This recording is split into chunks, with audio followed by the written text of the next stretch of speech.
So I got a real quick one today. I was diagnosing a 2010 Traverse with an inoperative liftgate. You can see right here I'm pushing the button. Button works, but liftgate does not. So first thing I'm going to do is scan it for codes. And I got a B153A, which deals with the liftgate's latch itself. So since this thing doesn't work electrically, I'm going to have to mechanically open this thing. There's a little lever you can push so it'll open up. Um, so I need to gain access to the latch connector.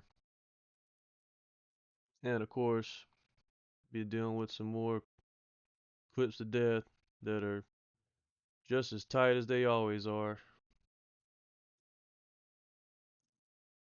That one got stuck in the body.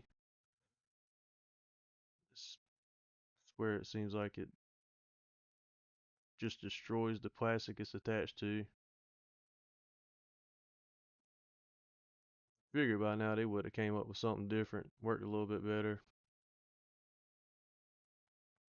These retainers right here are super easy to take off. They're much more uh, friendly. So I actually didn't look up the repair procedure for this and realized that there's two more screws I got to take out. So be popping this handle loose, get those last two screws out, and then there's just a couple more plastic retainers holding this panel on. So they pop out pretty easy. Um, you got connector for the switch.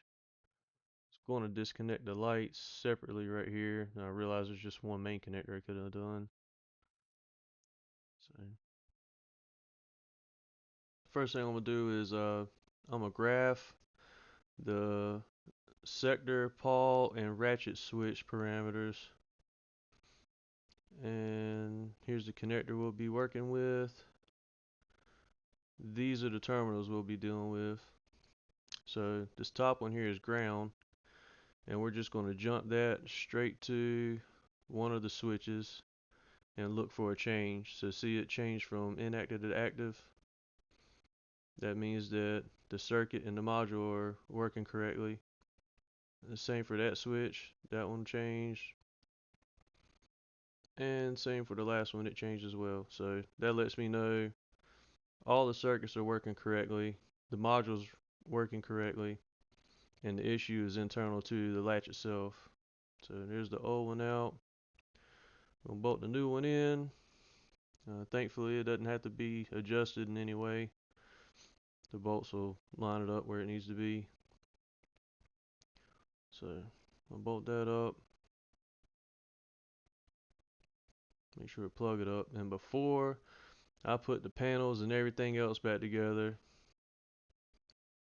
I'm going to give this thing a test run.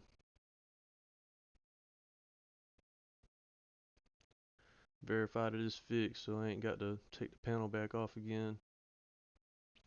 And there you go.